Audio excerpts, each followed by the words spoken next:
Christmas was a really tough time for me growing up. My parents split up when I was 5, so there was a messy time where I had a stepfather come into the scene, and we saw Dad sporadically, and it always made me nervous not knowing what was happening during Christmas.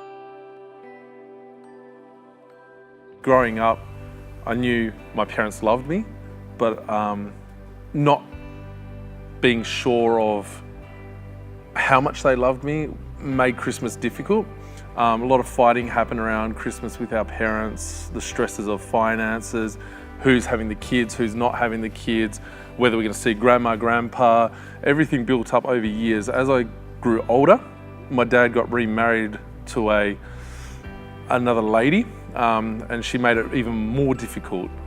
She had her own kids, grown-up kids, and they became priority, and it shifted focus for my dad from us to them.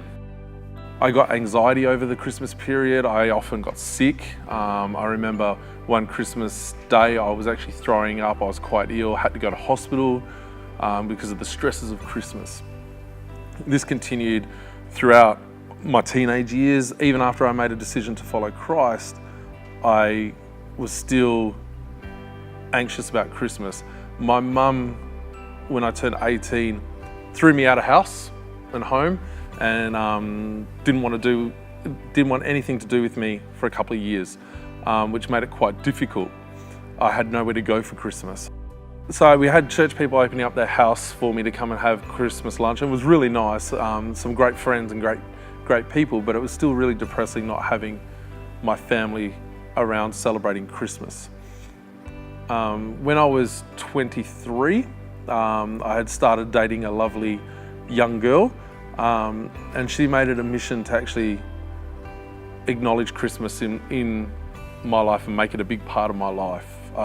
She drove an hour just to deliver a small Christmas tree, so I had some form of Christmas, which changed my whole focus.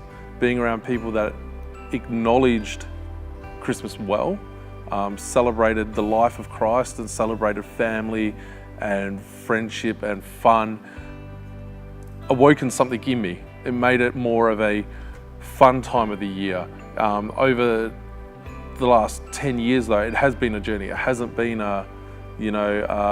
wake up next day. It's been work. I've had to get excited about Christmas. Now having young children brings even more joy around Christmas time. Levi the other morning woke up running through the house, saw the Christmas tree that we had just brought and put up, and said, "Santa's delivered the Christmas tree." And the joy on his face just made Jess and myself extremely happy. So now Christmas is a joyous occasion with the people that we love. It's something that I'm looking forward to. It's the most wonderful time of year.